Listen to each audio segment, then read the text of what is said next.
এ ভাই যাবেন? কোথায় যাবেন? শ্বশুর বাড়ি। আসেন।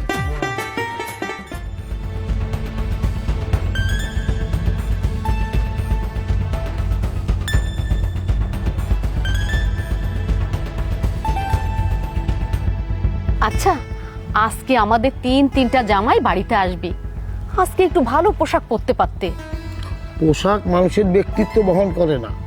আমার কি আছে কি নেই সেটা তো আর আমার গায়ে লেখা থাকবে না। তবু চোখের দেখাকে মানুষ বিশ্বাস করে। সেটা তোমরা করতে পারো, কিন্তু এটা আমি বিশ্বাস করি না।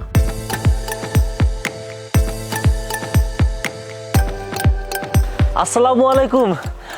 মা বাবা কেমন আছেন? ওয়ালাইকুম আসসালাম, আলহামদুলিল্লাহ। মা, মিষ্টিগুলা ধরুন তো। 8 কেজি মিষ্টি। মিষ্টির ওজনে আমার হাত ব্যথা হয়ে যাচ্ছে। নিন। হ্যাঁ মা, মিষ্টিগুলো ধরুন। 16 কেজি মিষ্টি এনেছি। আপনি গ্রামের সবাইকে ডেকে এনে মিষ্টি খাওয়াবেন। আমি কোটিপতি শ্বশুরের বড় লোক জামাই বলে কথা। ঠিক আছে বাবাজি, তোমাদের মনের আশা পূরণ করব। তা বড় বাবাজি, তোমার মন খারাপ কেন? কিছু না মা, এমনিতেই। আমি 8 কেজি মিষ্টি নিয়ে এসেছি, আর আপনার মেজো জামাই 16 কেজি মিষ্টি নিয়ে এসেছে। এখানে ভেদাভেদ করার কি হলো আমি কিছুই বুঝতে পারলাম না। ভেদাভেদ কে করলো বাবা? সে তো নিজের মুখেই বললো 16 কেজি মিষ্টি এনেছে, এদিকে আমি 8 কেজি মিষ্টি এনেছি। সে তো নিজেই আমাকে নিয়ে তুলনা করলো। তাহলে কি বিষয়টা ভেদাভেদ করা হলো না? ছোটরা বড়দের সঙ্গে একটু মজা করতেই পারে, তার জন্য রাগ করলে চলে বাবা? হ্যাঁ মা, বুঝতে পেরেছি। এই, তোমরা ফুল হাতে নিয়ে দাঁড়িয়ে আছো কেন? আমাদেরকে ফরিয়ে দাও। দুলা ভাই, জীবনে শ্বশুর বাড়িতে তো অনেক এসেছেন, কিন্তু আজকে আপনাদের দুজনকে স্পেশালি দাওয়াত করা হয়েছে।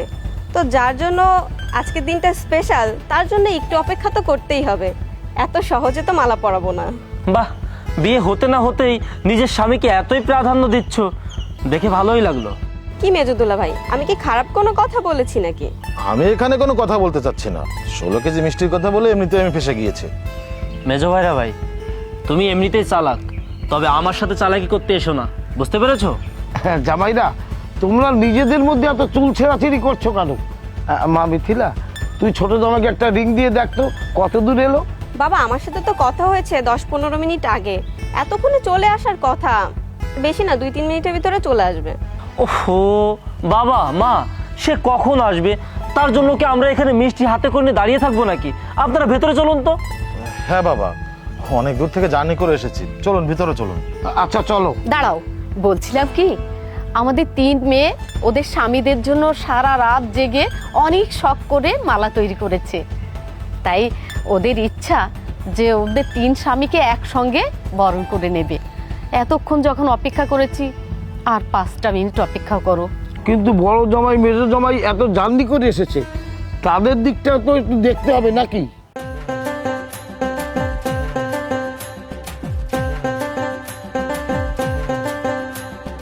আসসালামু আলাইকুম।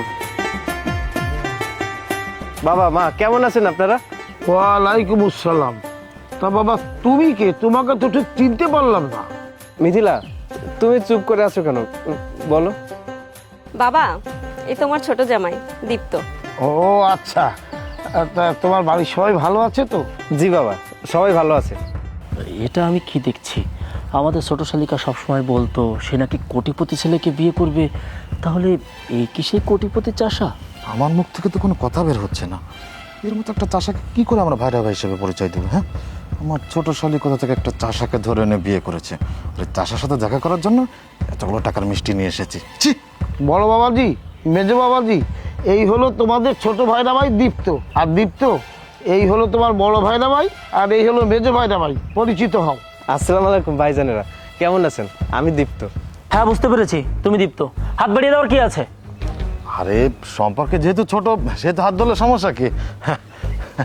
আরে বড় দুলাভাই অনেক নামি দামি মানুষ, তার পার্সোনাল প্রাইভেসি অনেক কড়া।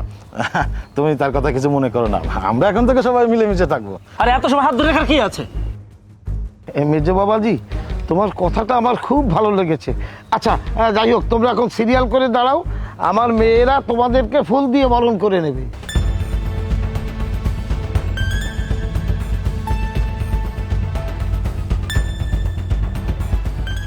আরে আমি এই বাড়ির কোটিপতি জামাই, আর সে এই বাড়ির একটা চাষা জামাই।